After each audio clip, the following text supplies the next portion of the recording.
Добро утро, часа е 6:30, сега се прибрах от работа. Направих си веднага след като се прибрах едно кафе.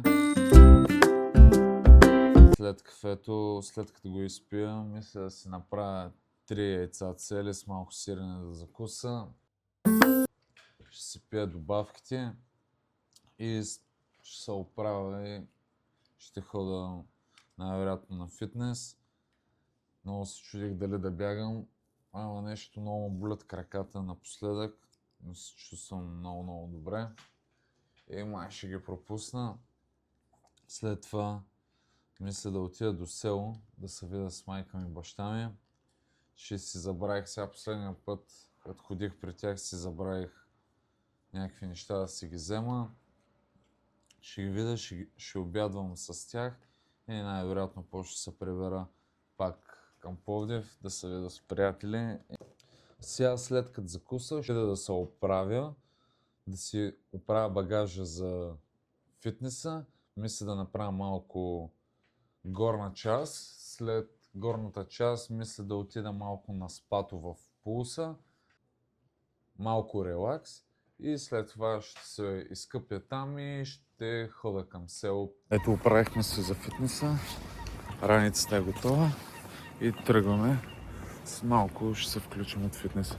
Ето пътуваме вече към фитнеса. Сега след като отидем, ще се оправя набързо, отивам да загрея колкото се може бързо и качествено.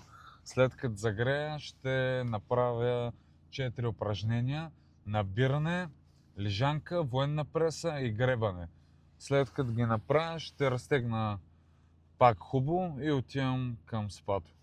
Правя вече към фитнеса. Тази зала зад мен, която я виждате колодрума, на края на февруари ще се бия на Muay Thai в нея. Сега отивам към залата, ще мина само през магазина да си взема вода, да имам да пия и се захващаме с тренировката. Ето ма преди тренировка. Оправихме се и сега отиваме.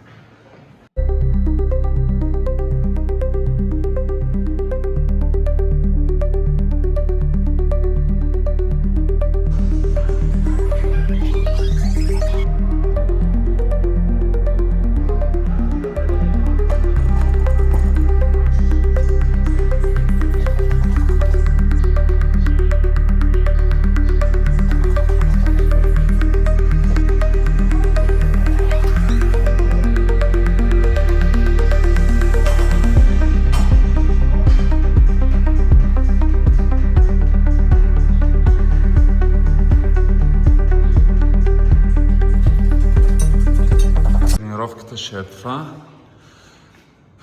Сега трябва да посваля малко килограми, че скоро идва състезанието на 81 кг.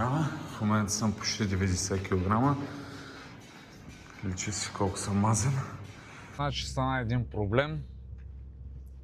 Имах още, когато излизах от нас, имах някакво усещане, че забравям нещо, но не знаех какво е точно и даже не можах да се сета кое е това нещо, което забравям, защото си взех чехли, дрехи, после като се изкъпа се преоблека, но съм си забрал хавлията.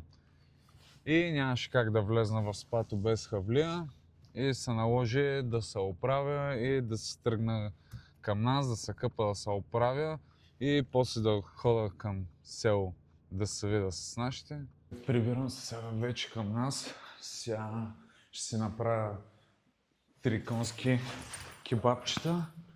Ще изпия една доза протеин и кебабчетата ще си ги взема в една кутийка. Като отида на село, ще кажа на майка ми, примерно, да ми свари малко орище или картоф и ще седна да обядвам на село. Ще остана малко да ги видя и ще се прибирам към Пловдив отново. Къпах се вече, оправих се, сега в момента чакам конските кюфтета да станат в ерфрайера, имат още около 10-15 минути. Клипчета, които ще качвам в профила ми, мисля общо взето да са нещо от този тип. Когато имам състезания, ще качвам повече клипчета как тренираме в залата, ще качвам блогове от дните, в които е състезанието, как минаваме кантара, как се бием, какво ядем, какво правим през деня. в залата, извън залата и общо взето ще е това.